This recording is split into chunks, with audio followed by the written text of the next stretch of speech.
All right. Good afternoon, Who That Nation. Welcome to the WDN Chatline podcast. This is the host CB. And first off, I'm going to wish you all a happy Easter. For the ones that went out, went to church today, man, salute to you. For the ones that celebrated Easter another way, man, shout out to everybody that just took time aside to celebrate Easter. I hope you guys had a wonderful day doing so. I definitely did. Been a busy day. But now it's time to kick back, relax, get my mind focused on this very important week we have in the Who That Nation. Once again, it's your boy CB. And tonight's show is going to consist of, it's going to be basically, I'm going to give you guys a list. It's going to be final thoughts on the Derek Carr situation, scouting report on Shedeur Sanders, scouting report on Jackson Darts. Should the Saints go with the best player available at 9 if both QBs are there? And then today, yes, I'm going to open up the phone lines. Who That Nation? I want to see you guys in here talking to your boy because definitely draft is right up around the corner. Definitely 3 days away around the corner to be exact. So before I go any further, of course, I got to get to the comment section. Shout out to the whole comment section. I see you guys are starting to come. Start out with the OG Jerry Poor said, Happy Easter, WDN. What up, CB? Who that to you, Jerry? Hope your Easter is going good. Shout out to Miss Dana. Shout out to Miss Dana. Said, who that happy Easter? Who that to you, Miss Dana? Welcome to the show. Shout out to Saints Pale Chop It Up podcast. Shout out to my dog, Kyler Great. Said, what's good, family? What's good with you, fam? Welcome to the podcast. Thank you guys for tuning in. I know the NBA playoffs is going on right now, but you know the Cavs and Heat, they play at 7, so we got a little bit of time now. Take a break from there. Talk about the New Orleans Saints. So before I go farther, I'm going to put up, you guys just bear with me. As you looked at the topics, it started off with me giving my final thoughts on the Derek Carr situation. But first, I'm going to put this up. Shout out to our former NFL player that was a Saint, Scott Shanley. For the ones that was a fan back then, about 10, 15 years ago, you guys witnessed Scott Shanley playing with the New Orleans Saints. He was definitely a difference maker alongside Jonathan Vilma. But I'm going to read what Scott Shanley wrote on Derek Carr. And the reason why I said final thoughts on Derek Carr, on my end, I'm no longer going to talk about this guy's situation. At the end of the day, I stand on how I feel. I feel like Derek Carr, he took that $40 million. And basically, Scott Shanley, right here, I'm about to read the whole thing. This is how I exactly feel about this situation. This coming from Scott Shanley. My 2 cents on Derek Carr show the injury news. If he's pouting because the Saints are going to look for a young QB in the draft, he's too thin-skinned to be your quarterback. And the guy in that locker room And the guys in that locker room deserve better. A competitive person would say it's time to play so well the young guy won't touch the field anyways. Nothing is promised to anyone in the NFL. Everyone's time comes to an end. Nobody is owed anything. If really injured, he should be at the facility and surrounded by a surgery specialist today. Mrs. Benson didn't pay you $40 million a year to do car reviews on YouTube.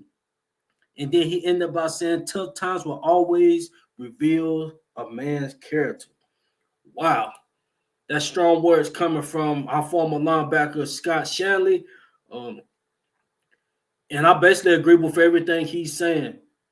On a personal note, man, I don't know Derek Carr personally, so I'm not gonna be the guy, to say F Carr and all of this. But when it comes into football, in the football realm, yes, I'm on that. If Derek Carr is really moving how Scott Shanley, put it out that he believes he's moving. And to be honest, I kind of believe that. And the reason I talked about Derek Carr on the last show, but the reason why I'm putting out the final thoughts is because this is going to tie into what I'm talking about tonight, which consists of QB. But before I get into that, this Derek Carr stuff, we get a QB Thursday, and I hate that it has to go this route because Kellen Moore, if you didn't want Derek Carr, just say that from the rip. You didn't even have to sit down and be trying to have a conversation with him now. In my opinion, he done played y'all now. So he done took his $40 million bag. Now he about to bring up an injury that I felt like was something that surgery wasn't required. It wasn't required, but you can get it. Now he's going to use that to not play in the Saints uniform no more, but still take his $40 million bag. That's going to be messed up, but it is what it is, and it starts with Mickey Loomis. Mickey Loomis gets the blame for all of this occurring like this. Kellen Moore, you do too. Because I don't know if you were just being a yes man, and I ain't about to start throwing this on you like that. But in your interview, obviously, yeah, he's presenting, what it'll be like being in the Saints organization, and he's presenting you basically New Orleans to you. But at the same time, you gotta stand on what you looking for. Like, do I want this QB? Do I don't? And if you okay with it, man, you basically just got played. Now we in a possible position that just say we do get a QB Thursday night. Now this guy is going to be in position to have to play day one, which, I mean, I don't know how to really feel about that right now. Like I said, there's some being QBs that stepped in and all of that and done played day one and done exceeded. But I told you how I wanted it to go, and we was in position to do so. The way his contract was set up after this third year, we'll be okay. It'll be less of an impact next offseason, even before he restructured and all of that. It would have been less of an impact in 2026 offseason compared to this offseason. But no, he wanted to say the right thing, be political, and now Derek Carr, it's a business. This ain't not personal. It's a business. I mean, y'all talk to him now. He played the game. He played the game with y'all. So I don't know if y'all told the man, he gonna be here. He gonna be starting. Like, come on, we going back to how I wanted it to play out. You should have pulled a Russell Wilson Denver move that Sean Payton he did and ate that money. And ate that dead cap along with some other type of hits we're going to take dealing with the cap space. It is what it is. And then you go get your guy. You go get your vet guy that's going to be able to coach up the possible QB that you take in this draft. And to be honest, we might not even go this route, but I'm saying the way this is panning out, if one of these two was sitting here, they'll be jackass to they would be a literally jackass to pass on these two if they sitting there. But that's where we at right now. And obviously it's been rumors in the building. But I mean, the Saints, they went to Cam Ward's on pro day.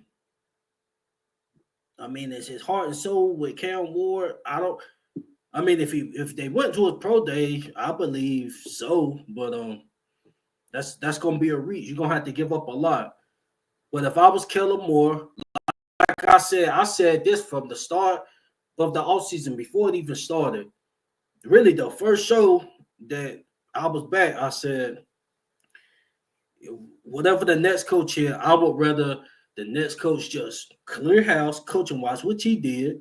He cleared house, got the staff that he wanted, bring in the QB you want, and start with your guy. Either you're going to start with him or get him coached up first year, then throw him out there. But now we're in a position where we got a chance to get it, but we're going to have to deal with Derek Carr. We're going to have to deal with eating that money. I mean, basically just robbery, to be honest. I'm going to get back to the comments. Jerry said, welcome to NFL Draft Week. Yes, fam. I'm definitely excited about Draft Week. And to be honest, man, I took off. I work tomorrow and Tuesday, and then I don't go back to work till that next Wednesday. So, man, I'm excited for this draft. I'm going to be out for the entire draft. Just exciting week coming up for me. 2-day week, and then I get a whole entire week off. Exciting. Okay, Kyler Gray said if Shadoo is there at 9, take him, but if not, you got to take the best player available. Ooh, okay. What Kyle? I got a question. If Shadoo is not there at 9 and Jackson Darts is there at 9, do you go with Jackson Dart? Just the position when you're not going. We're kind of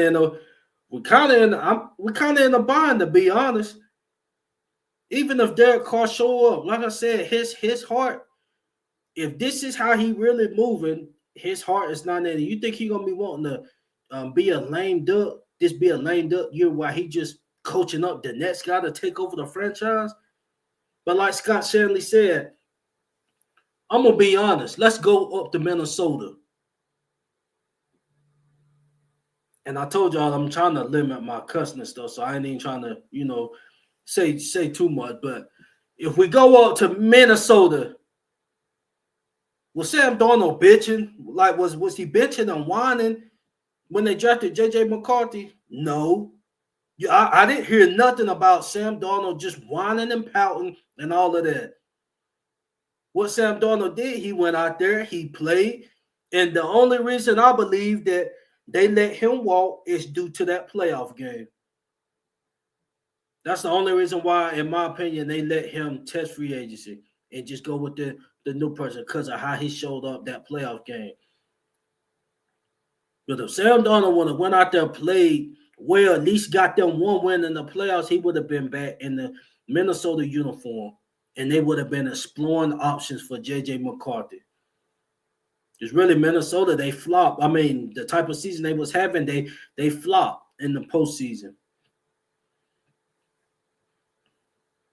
But Minnesota is Sam Darnold. Shout out to Sam Darnold for being a professional that season. He didn't bitch and whine when you had possibly the next guy sitting behind you.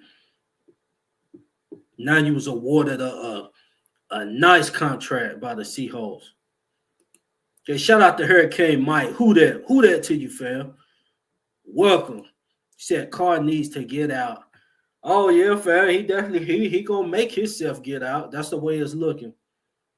That's definitely the way it's looking. Shout out to RG Scott. Who that to you, RG Scott? Man, I'm excited for this draft, fam. Excited, I'm pumped up. Okay, the OG said, CB Dolph said hello and who that. Shout out to Keeping It Real podcast. Shout out to my guy Dolph. He definitely been holding it down, man. And Dolph has really been in depth with this year's draft. So I'm gonna tune in and see what he got cooking on this draft, especially in the QB room. But yeah, he was out there.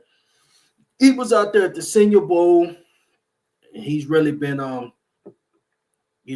toes down with this draft. So shout out to him, man. Shout out to him. Dolph, I'm definitely excited for this draft, fam.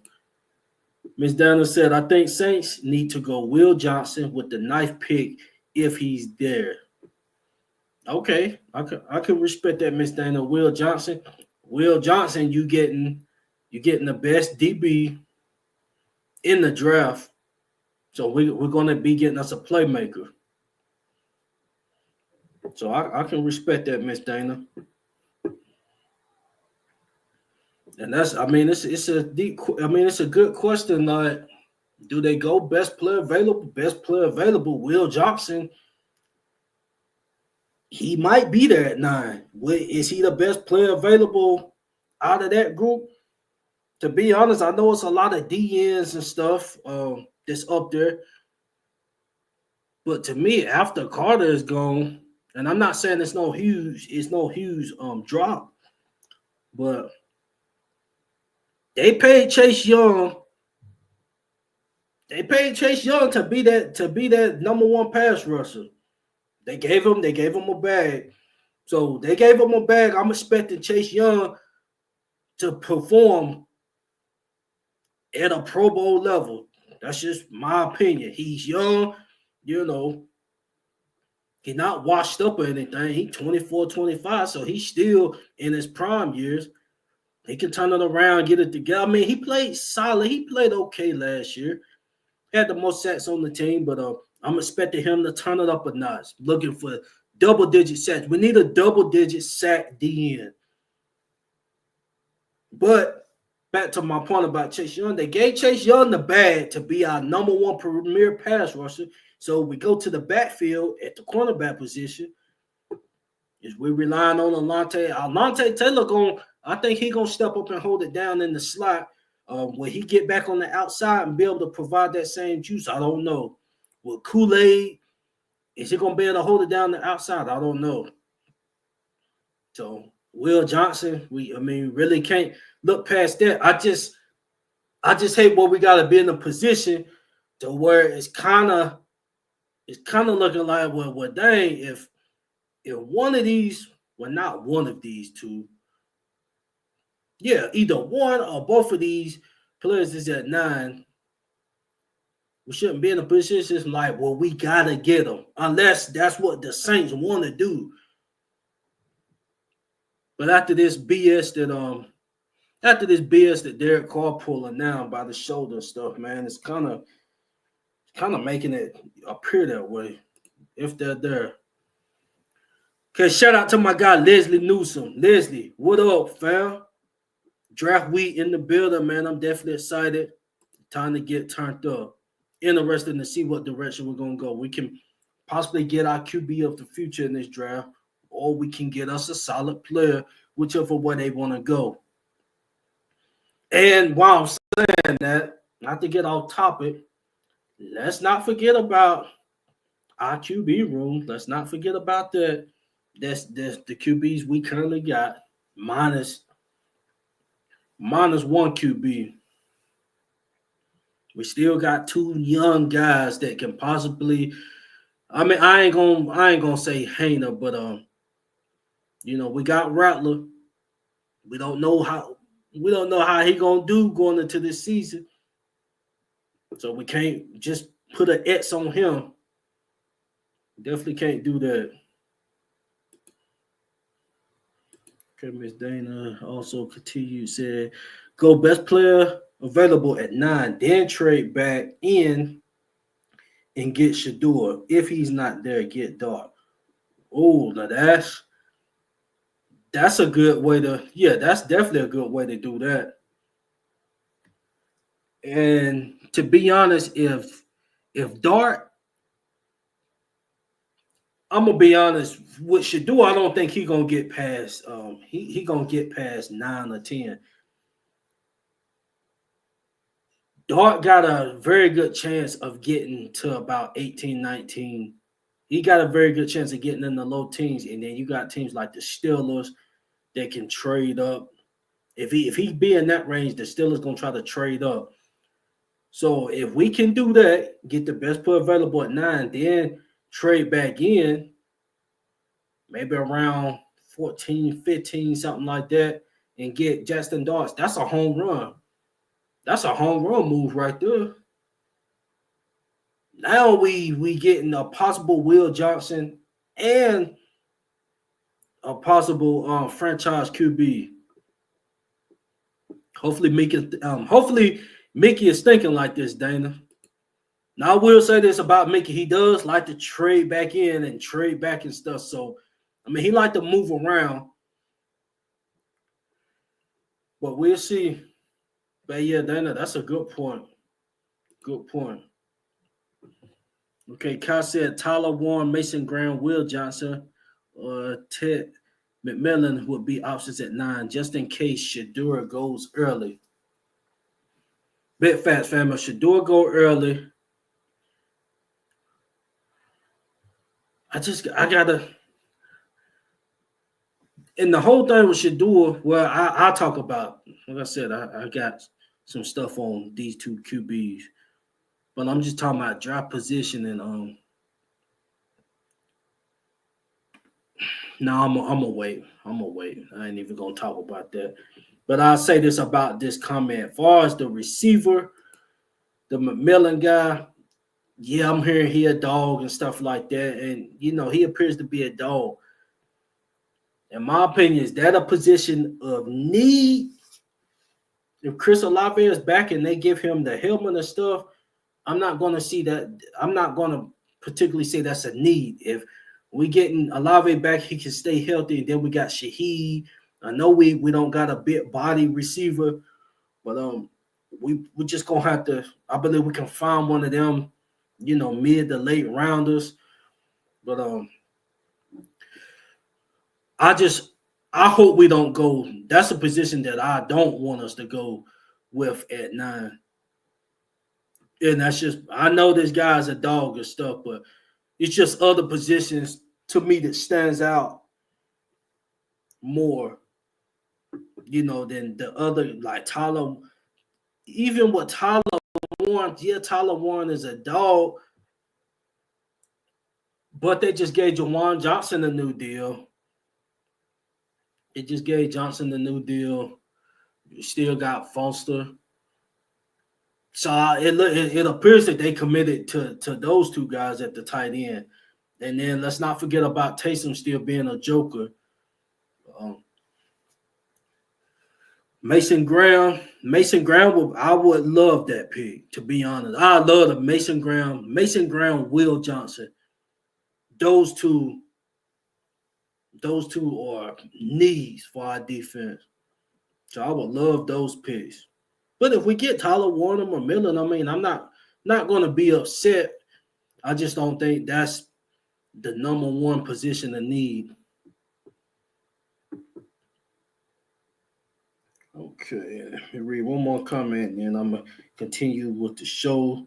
Shout out to the OG JT.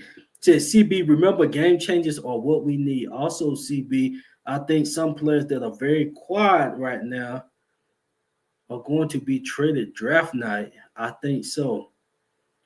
Ooh, that's a good point. That's a good point, fam. Now I'm gonna be honest. I know AK when it comes to the Saints, he kind of be out the way on the regular. So I won't throw AK in there, but I feel you, fam. If a team is willing to trade for Olave, I believe that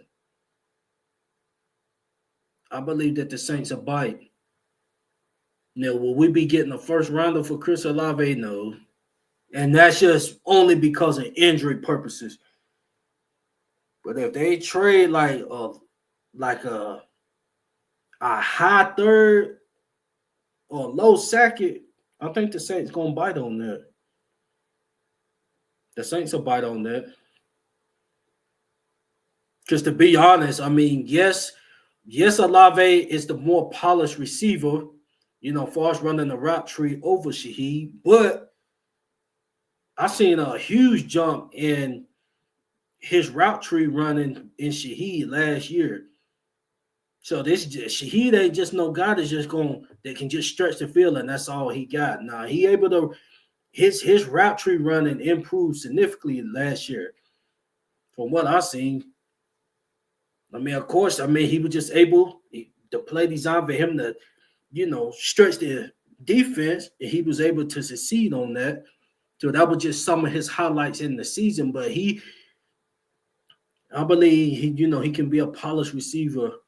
A polished route runner, and his ceiling hasn't been hit yet. Okay, so yeah, that's it with the whole Derek Carr thing. Now let's go ahead and get on the scouting report for Shedeur Sanders. So what I'm gonna do right quick, you guys just bear with me. I'm about to play. Shout out to the 2-minute report. I'm about to play a video, the 2-minute report.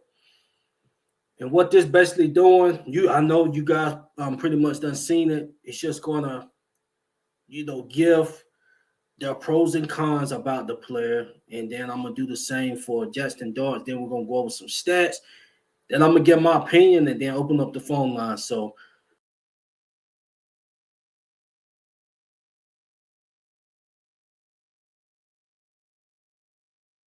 Shedeur Sanders is one of the top quarterbacks in this draft, but has plenty of outside noise surrounding him. Let's see what his tape has to offer on today's 2-minute drill.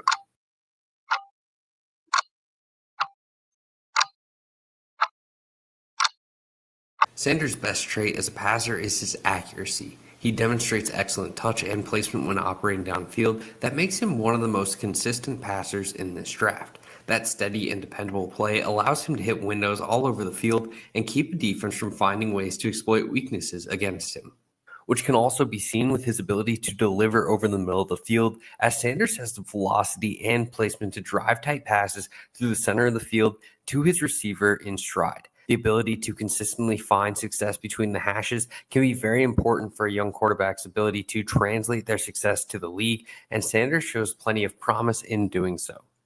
While Sanders isn't a dominant athlete, he is fairly dependable at extending plays and being able to remain efficient off balance and on the move. He is very tough and willing to sit in the pocket to take hits or allows receivers more time to get open and make a play. As far as weaknesses go, Sanders is still a bit of a work in progress when it comes to anticipating as a thrower. Too often, he can be late trying to find receivers, and it results in the defender closing the throwing window and limiting the opportunity. Additionally, Sanders can hold on to the ball too long and take too many sacks as a result.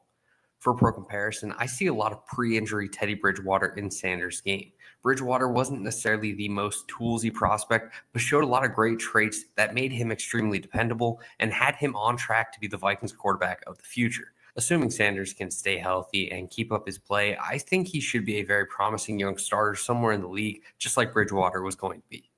For a draft range, I expect to see Sanders picked somewhere in the early part of the first round. This isn't the deepest class for the position, but guys like Sanders help bump it up enough that there's still reason to be excited if you're a team in need. In the right situation, I think Sanders can grow and become a very promising, dependable player. So now we just have to wait until April to find out where that situation will be.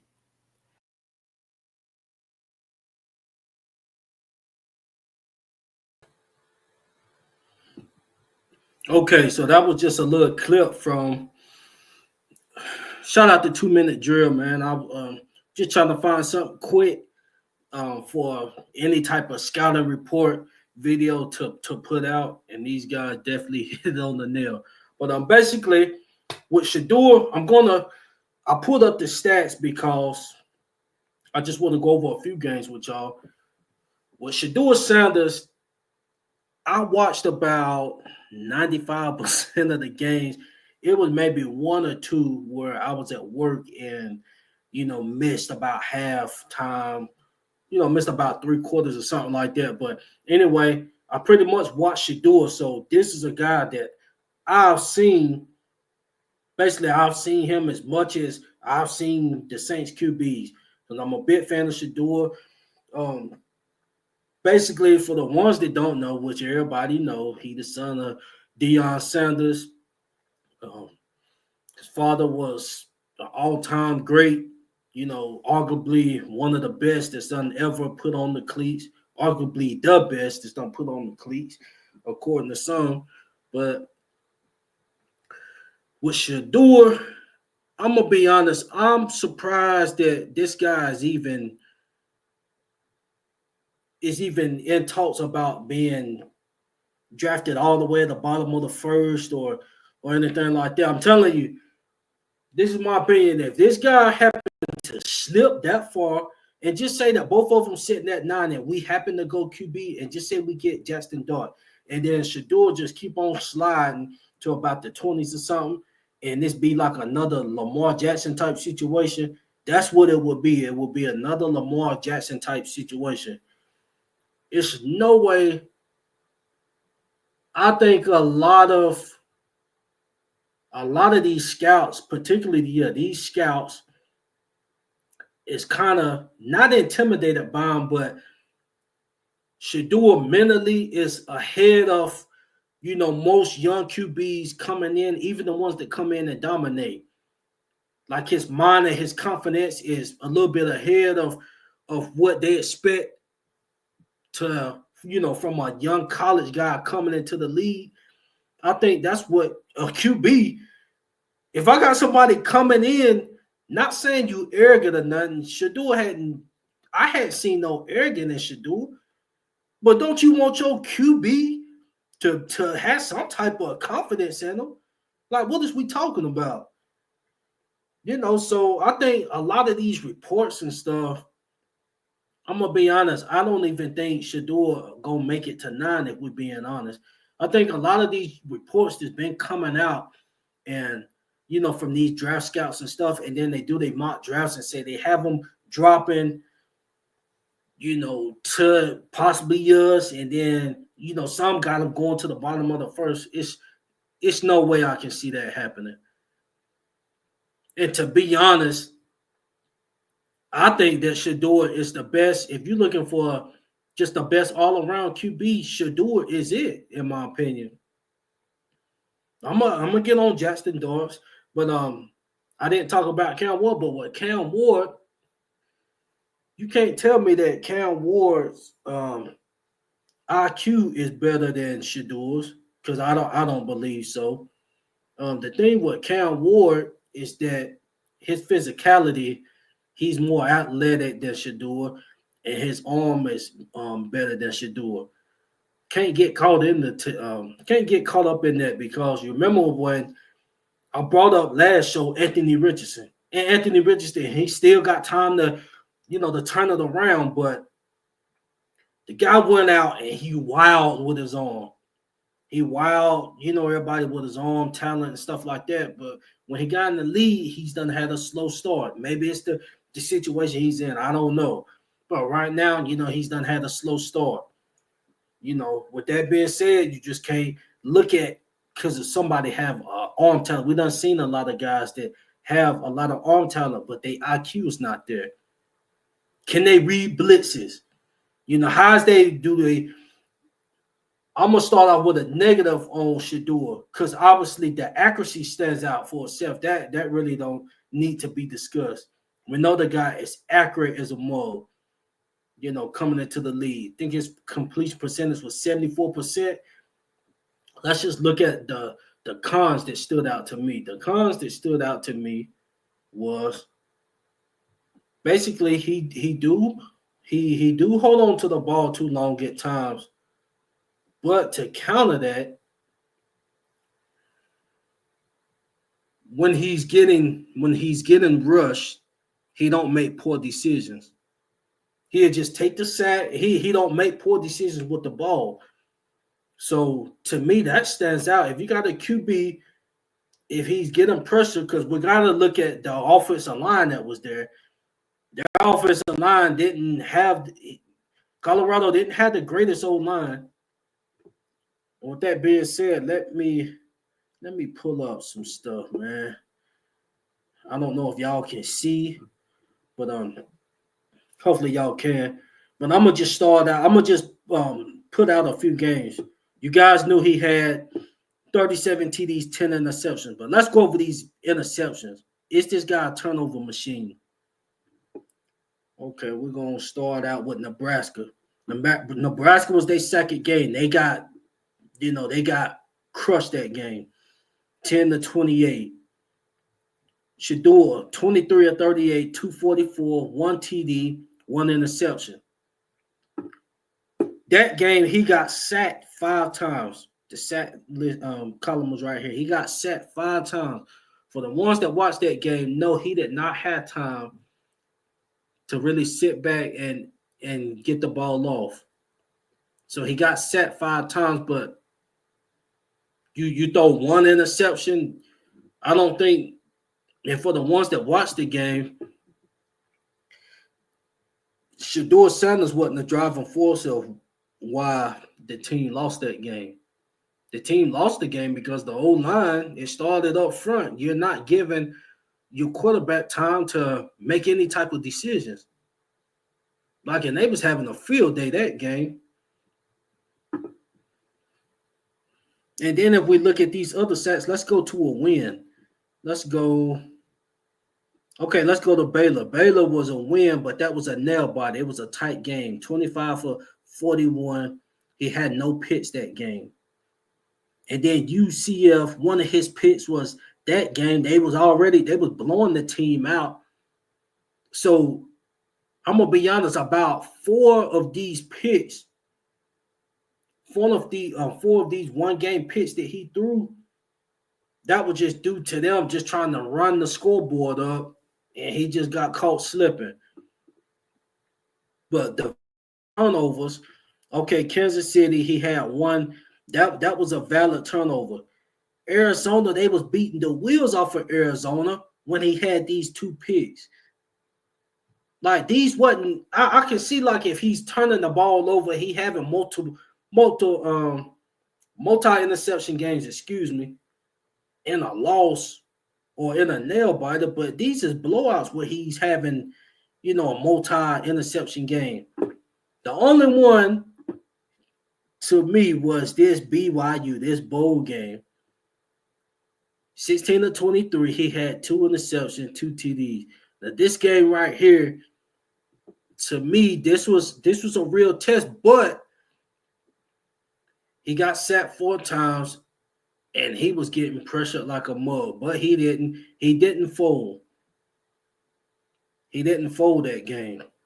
Now we can look over here in this column. As far as the rushing, he's not a rusher. He had 100 carries for -50 yards. So with Shador, you're not gonna get this guy that can scramble around and stuff like that. Now, one thing he does do, he does know how to extend plays with his feet. And I'm not saying extend plays by scrambling for 20 yards, but he know how to maneuver around in the backfield. He know how to maneuver around and dodge pressure. So basically, what Shador, what we would be getting, his IQ. I would want a QB that has a very high IQ coming into the league. He know what to do with the football. He's not, just throwing inaccurate throws and stuff like that. So you got a guy that's accurate. He's not a turnover machine. Does that remind you of somebody that used to play? I'm not comparing him to Drew. I'm just saying Drew was an accurate machine. And to be honest, Drew, he was a turnover machine when he first got with us, for about a good 4 or 5 years, and then them interceptions started coming down.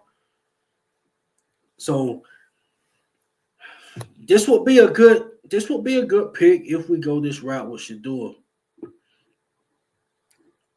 Okay, let me get out of this. Let me get back on the screen. Okay, so that wraps up Shador Sanders. So final thoughts on Shador. Would y'all love to see us get Shador?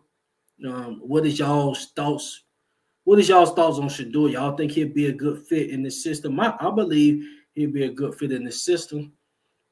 He's accurate. I mean, he got the personnel to surround him. So I see him as being a good fit. I just don't understand why he's in discussions about possibly dropping to the bottom of the first or even like to the mid first. In my opinion, I think he's the number one QB in the draft. When you're looking at all around QB, because the New Orleans Saints, we know what inaccuracy looked like. So do we want to? Is he going back to? I'll say that with Doris. I'll hold off on that, but we know what inaccuracy looked like, and we also know what accuracy looked like. Ain't nothing wrong with an accurate QB, and his arm strength is fair enough. Like he can sling it 60, 65 yards. All right, let's not let's not get that twisted. He may not be able to sling it at 80 yards like a wall, but what does all that matter if can you drop that under? I mean, like what is you able to do under pressure? Because you ain't gonna be able to scramble away every single time.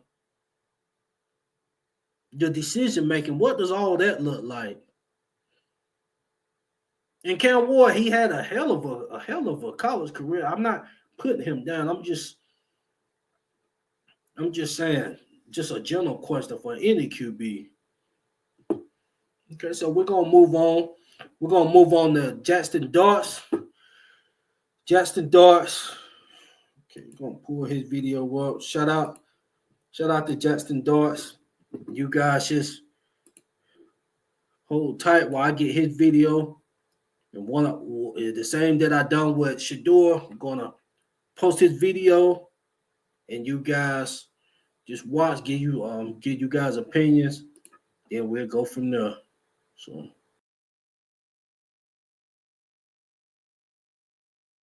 The hardest thing to project for QB prospects is how they will fit in a faster NFL. Some college teams take away so much processing from the QB that it's challenging to know if they will be able to do it at the next level. Is Jackson Dart someone who will be able to translate his skills to the NFL? Find out in this 2-minute drill.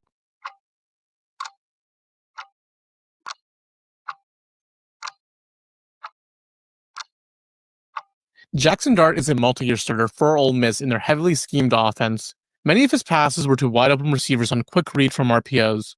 From a physical standpoint, Dart has the requisite build, athleticism, and arm strength to be an NFL QB. He was used quite frequently as a runner for Ole Miss, forcing defenses to respect him on read options to open up lanes for his running back. Dart was asked to do a lot of pre-snap reads at Ole Miss, which he executed at a very high level. He knew the weak points in the defense based on their alignment and how to exploit them. Dart enhanced his skill with his fearlessness to rip the ball into tight windows. He isn't someone who plays hero ball, though. He frequently took the check down or held the ball to limit turnovers. Dart isn't the most accurate QB, but he does well to get the ball in his wide receiver's catch radius and let them make plays. He throws with good touch and can switch up his velocity to deliver the ball quickly outside the numbers or float it when the receiver isn't quite open yet. Dart has the mobility and pocket presence to extend plays, but struggles to create outside of structure. He was also very inconsistent on deep passes. He threw with a nice touch, but lacked the velocity and timing to complete these passes. I think that he does have an NFL arm, but he would be in the lower percentile of starters. Dart's biggest weakness is his inability to progress through reads. He's able to do so with proper protection, but needs to speed up on plays when the rush gets on him quicker. Disguised coverages give him a lot of trouble, and he stares down his first read far too often. This throws off his entire rhythm, and he will need to learn to speed up his post-snap recognition to hit NFL windows. For a player comparison, Jackson Dart reminds me of Gardner Minshew. I usually do prospect comps, but Minshew in the NFL is a perfect comp for Dart. Minshew was a low-end starter for a couple years, which is what I think the average outcome for Dart is in the NFL. For draft range, Dart will be an interesting case. Next year's QB class appears to be deep, while this one is quite shallow, where Dart seems like the easy QB3. However, we've seen the NFL refuse to select quarterbacks if they feel like the class is weak, which is what we saw in 2022. Dart's draft stock will depend on if an NFL team believes that his mental game can take that next step forward. and that's the 2-minute drill. Now, I'm gonna pull up his stats, and oh man, I didn't like the last part of that. Like I said, this is just guys' opinions. Like at the end of the day, I'm playing this, but what these guys are saying ain't the gospel. This isn't Jesus talking to us.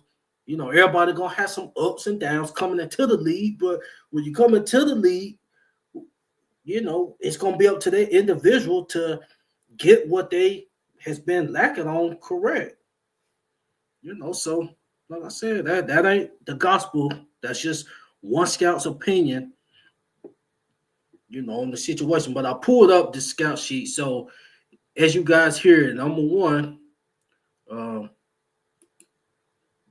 if this was accurate, I'm gonna say this with Jackson Darts. Jackson Darts, I only called one, like the fourth quarter of one game the entire season with Jackson Darts. So I ain't about to act like I know. Excuse me. Like, I know this. I done seen the guy play and all of that. No, the game I watched was the one. I don't forgot which team that was. I think they was playing Florida, and I believe he threw an interception or done something. But he had the ball like twice, and he didn't pull away. I forgot what game was that. I think it was the Florida. If you guys can see the screen, yeah, it was the Florida game. But anyway, if we look at this rushing log, as a thrower, his throws is like he was definitely a gunslinger. 29 TD, 6 interceptions. QBR was fourth in all of football.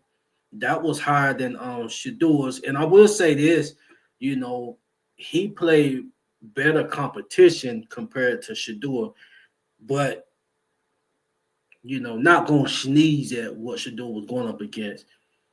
What Shador went up against his first year in Colorado compared to the second year is almost night and day. Now, yeah, his first year in Colorado, yeah, them was some little scrubs for the most part. But the competition got better. They got in that new conference and stuff. So, they played some solid teams, but it wasn't better. The SEC, to me, is the hardest, toughest conference in college football. But like I said, back to this rushing law, I just want to pull this up. Jackson Darts had 124 carries for 495 yards. 4 yards a carry, 3 TDs. His longest run was 35 yards. I want to bring that up because that stands out. And just say if it's a situation that both of these QBs is here at number 9. Let me get out this screen first. Because I'm pretty much done with that. But yeah, just say that both of these QBs is sitting here at 9. Which one would the Saints go with? Well, I just played a clip of Darts. I just showed you his rushing yards. Jackson Dart is a mobile QB. He can use his legs compared to Shador. Shador know how to maneuver out of pressure, getting away from pressure. Jackson Dart can as well, but Jackson Dart can actually, give you a 20, 25-yard gain. And just watching, some of his highlights and stuff, I see Miss Dana put it in the comment section. She said Dart equals a Bo Nix and Josh Allen. Yeah, I see some Josh Allen, type of, vibe in him. Will he be a Josh Allen? They're gonna sure hope that he's not no freaking Gardner Minshew. That was a poor comparison. No, if he a Gardner Minshew, if he gonna be a Gardner Minshew, we don't need him. But anyway, according to that guy, a lot of his throws was made off of RPOs where the receiver was wide open. If that's the case, then I mean that could be a bad sign because Did they get a lot of film of him throwing without the RPO? How's he throwing under pressure? And then you heard him say, that his deep ball accuracy is, it really wasn't like that. If that's going to be the case, if that's the case, that could be an issue. But whatever the Saints do at 9, if it's the QB, and the reason why I'm keeping it on QB because that's what the show was about. It's about Shador and Jackson Dart, comparing these two. If we happen to go this route. Now, as far as going to Will Johnson and all of them, which they are dogs, you're pretty much guaranteed going to get some day one impact with those guys. I don't know which way they're going to go. But just given this circumstance, once again, for the ones that just tune in, given the circumstances that just occurred with Derek Carr, with him, pretty much, done robbed the organization of $40 million, we could be getting a QB at 9. Or they could wait and get one later on in the draft. I mean, who knows? Who knows? And it could have been a situation, man, if Derek Carr would have just came out and, not put this out here, because in my opinion, this is what I believe he did when they started talking about young QBs and, going to their pro days and stuff. He don't want to be a lame duck. But if Carr would have just been professional, come to work, I wouldn't have mind them just getting a QB late in the draft. Maybe, second, third, the McCoy guy from Syracuse, and, just get one of those QBs and let's see what he can do, going up against Rattler. Let them two, thug it out and see who get the best. Because, once again, we just can't close the book on Rattler. Because, to be honest, if the Saints draft a Will Johnson or Mason Graham, if you draft one of these guys, then Spencer Rattler, he definitely got a great chance. Now, we get a QB, Rattler's chances is going to start diminishing a little bit. Just the fact that if you pick a QB that high, you got to get him out there at some point. And that's a 2-year minimum. A 2-year minimum, opportunity. Because you see what Bryce Young, we don't like the Panthers, but Bryce Young, his rookie year was atrocious. Then he came into the second year playing like that again, and what they do, they benched him off gate. And then he got back in there late on in the season and finished out strong. Will that continue? We'll see. But he finished out very strong. So, with Jackson Dart, man, I mean, he's another QB that he's very physical. His physicality is there. Definitely better than Shador's. He's mobile. His arm talent is out the roof. I think arm talent is Cam Ward, then is Jackson Dart, then Shador. Like if you want to put it in order, but like I said, at the end of the day, that doesn't matter if you don't have that IQ, if you don't know how to adjust to pressure and being able to read defense and stuff like that, man. What does that matter? Cause that RPO stuff, man, team, like, come on now, team, it's a game of thinking as well. You gotta know how to counteract what they giving you as a quarterback, as a defense. You gotta counteract what they giving you. There's gonna be times where a team is fully prepared for. Just say if Kellen Moore wants to do a RPO, just say if we get Jackson Dart and he's out there day one and the RPO is, that's our forte on offense. Well, teams is definitely going to adjust to that. And when they adjust, then how does Jackson Dart, react to that? How does he counteract? And I know play calling has a lot to do with that, but Jackson Darts has a lot to do with it as well. Because the QB, he audible stuff at the line of scrimmage. if it's, if what you're getting told in your ear doesn't look good to you at the line. So all of that stuff, man, it plays a part.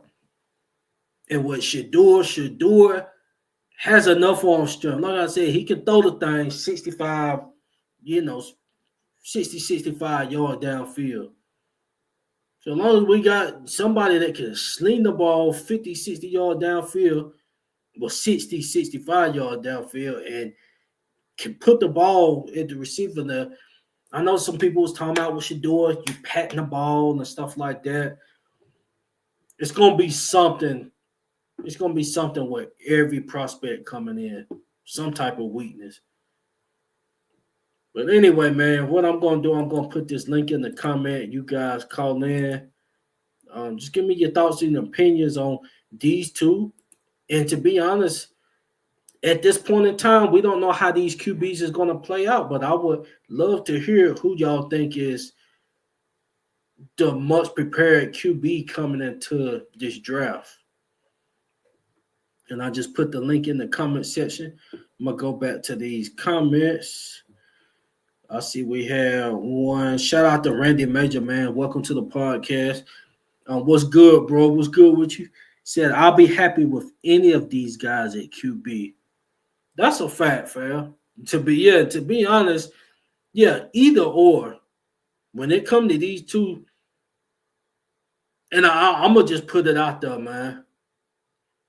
After everything that's done transpired, I want us to get one of these two right here. Unless they want Cam Ward. Now, with Cam Ward, man, just say if Kellen Moore, like, man, because they went to his pro day, excuse me once again. They went to the man's pro day, so if you go into his pro day, you got some high interest in him. I'm saying, when is the last time the Saints went to the number one overall prospect pro day? Because the man wasn't about to drop. He's not about to drop to no 9 or 10. So if Kellen Moore, if that's how you really feeling about Kellen Moore and you want to get him and you want to go get him and you do get him, I just hope y'all done enough scouting with his, with his mind. Not saying he don't have that. I don't know.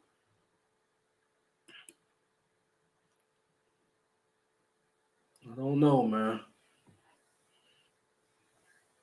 But either QB will be fine with me.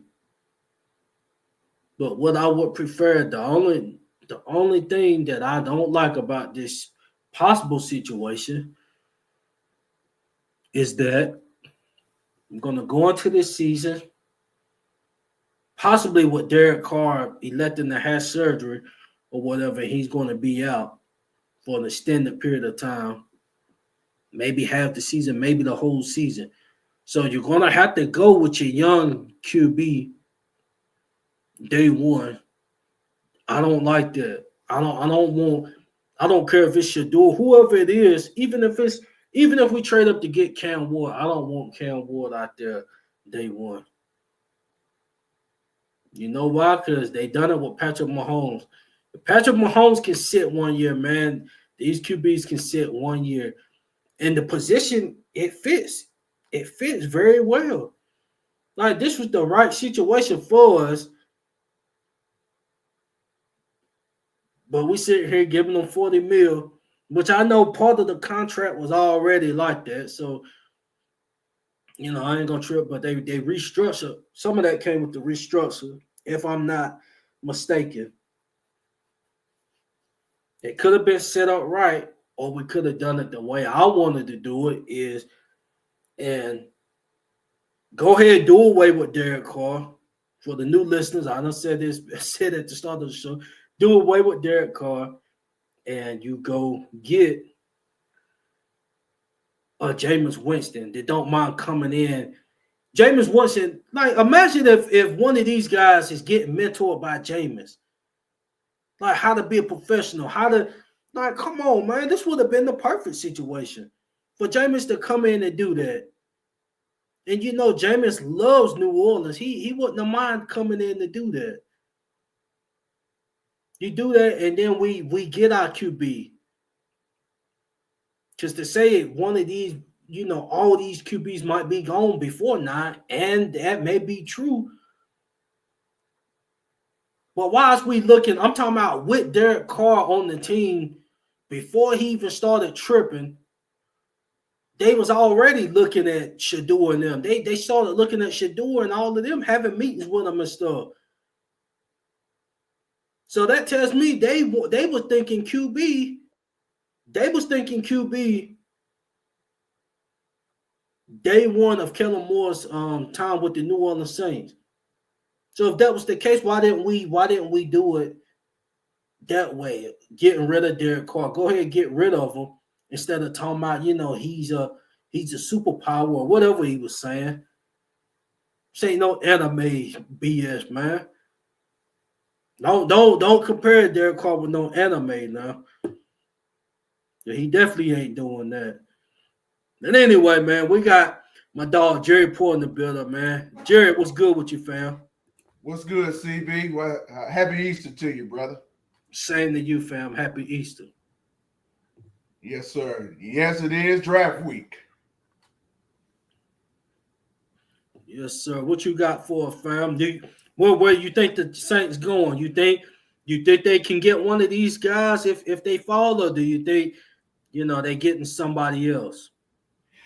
Well, the way I'm looking at it right now, CB, everybody talking about going ahead and get Shador, but you gotta understand.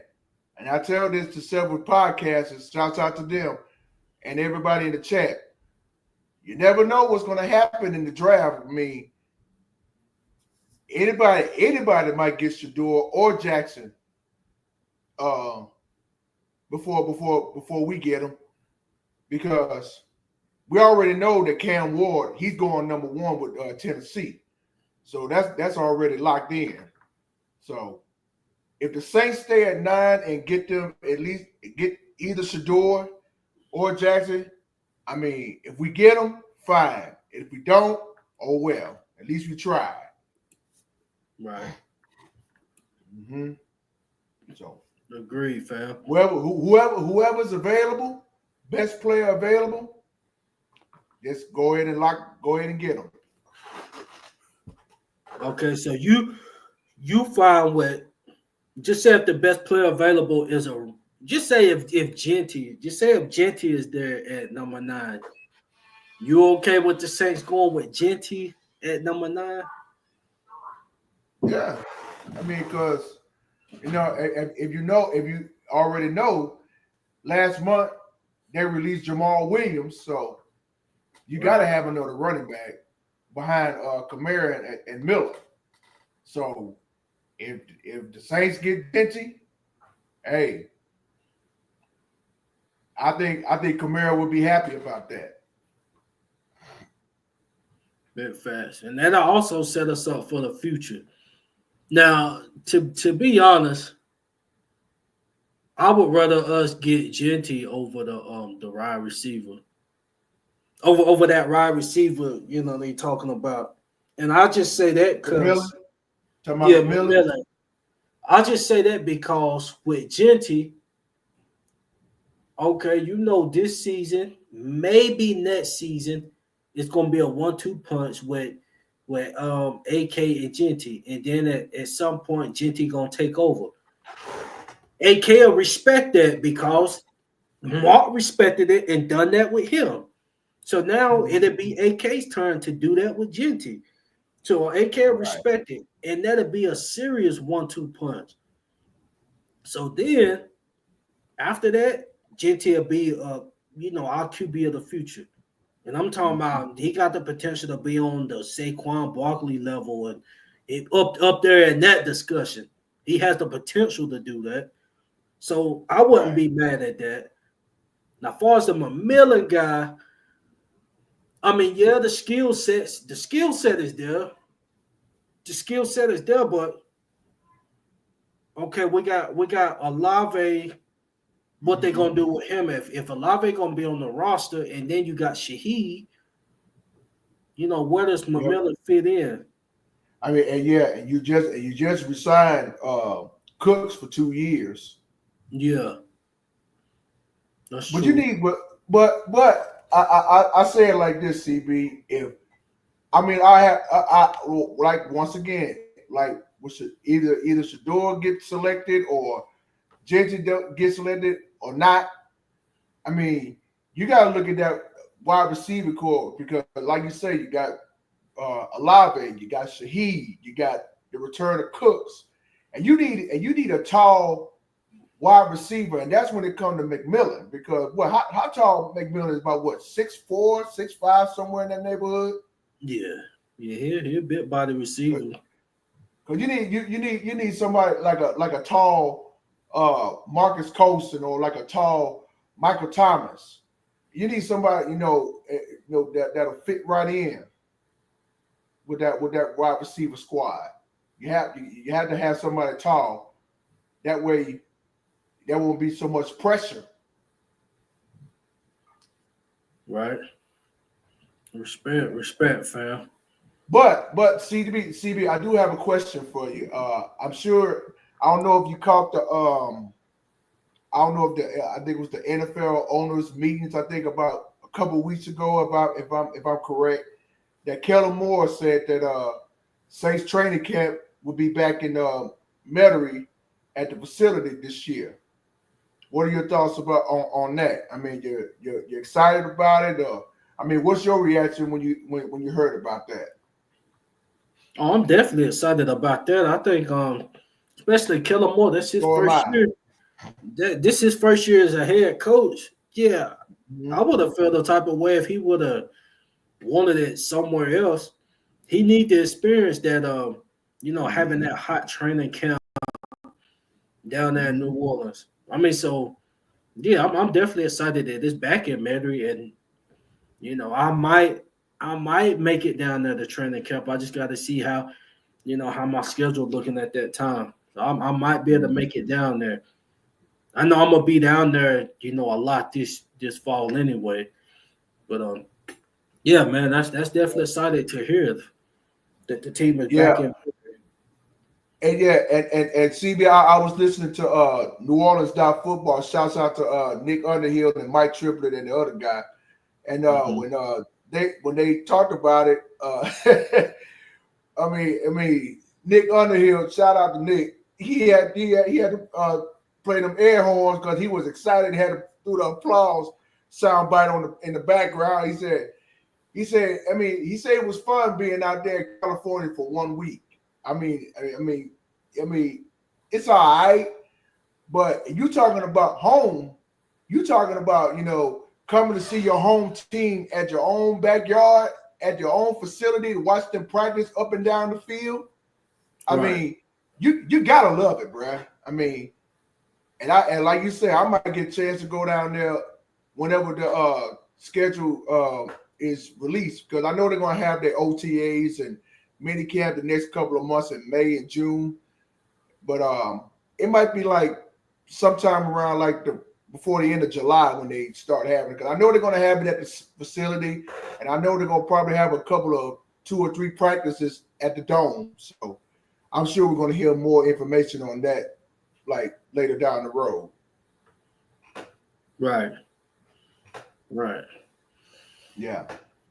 But yeah, fam, man, I'm excited it's back in Metairie. Who will be that? Who will be that guy number 9 that'll be participating in it? We'll see on Thursday. Yeah. Could the team trade back or trade up? We don't You know. He never might not know. be the I number 9. mean, the draft is it's just like Russian roulette. I mean, you never know who you're going to get. I Mm-hmm. mean, some wanted to trade up to get this guy. Some wanted to trade down to get this guy, or just stay right there on your number until that player get called. You never know what's going to happen. And Right. and also looking at the Giants, I don't see the New York Giants getting a quarterback because they already signed Russell Wilson and Jameis Winston, and they got that other quarterback DeVito. So as of right now, I don't see New York getting the quarterback. But if the Saints get Shador, I mean, hey, welcome to New Orleans. Whoever we get selected, welcome. Very fast. Fam, I definitely appreciate you for calling in, man. I'm definitely gonna. I don't know. I'm still debating whether I'm gonna do something draft night or just do something on Wednesday. But I'm All going to right, do something in the next few days. So looking forward. gotcha. You tuning in, fam, man. You the number one supporter. You been with the podcast, man. Every single podcast that we've done, you showing up, man. So definitely appreciate you, man. Shout out to you. I appreciate you too, CB. All right, fam, man. Well, you have a good night, man. And like I said, exciting days to come. I'm excited. Yeah, so am I, man. You have yourself a blessed week, my brother. All right, you too, fam. All right, peace. All right, who the Who that? shout out to the OG, man.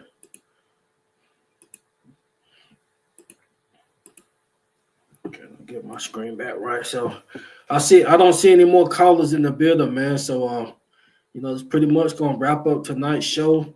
Want to thank everybody for tuning in. So basically, just done a few takeaways from both of these prospects and my background. Will we go this route? I don't know. But what made me want to do this show on these two guys is because of the whole situation that's done went down in the past week and a half. And we sit here at Cam Ward's pro day. We're freaking Cam Ward's pro day. He projected to be the number one guy. And then we also at the other guys' pro days. So QB, it's a realistic possibility we can go that route. And that's not got even more. It's not got even more greater now that we got somebody that's starting to whine about the shoulder. We got somebody that's whining about the shoulder. And JT said, "When is your next show, CB?" I'm gonna be honest, fam. That's what I'm currently debating. I'm gonna be honest. I'm not gonna do a show on draft night.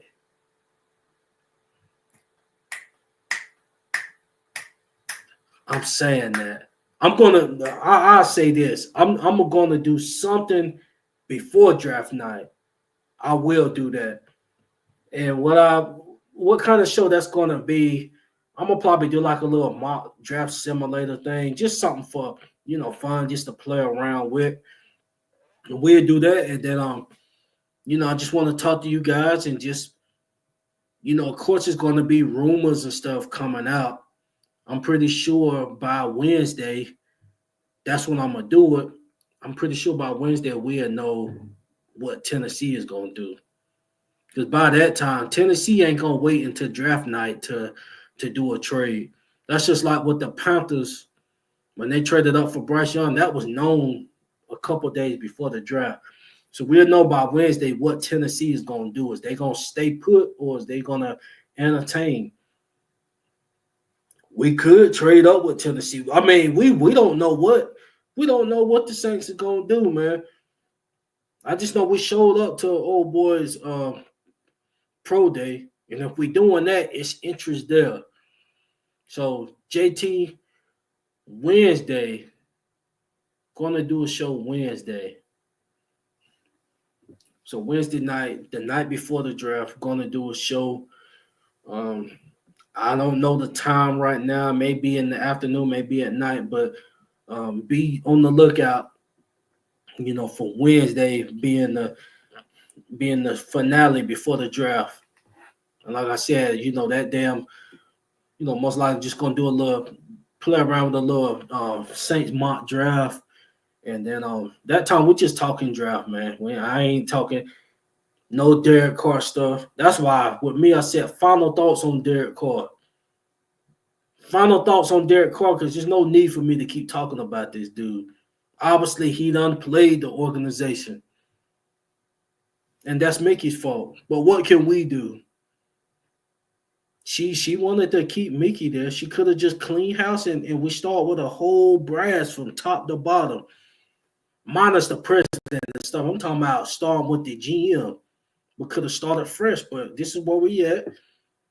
Mickey wanted to keep. Mickey is the one behind wanting to keep Derek Carr. And Mickey just got played. Mickey just got played and got robbed for 40 mil. But anyway, Who That Nation, man, you guys please just like, subscribe, follow the page. Like I said, be on the lookout for Wednesday night. Going to do a little mock draft type of simulator thing. We're just going to have a good time, while we get prepared for the NFL draft. Who That Nation? Will Shedeur Sanders be our QB come Thursday night? We'll see. Will it be Jackson Darts? We'll see. You guys have a good night. This is the whole CB. I'm out. Who that?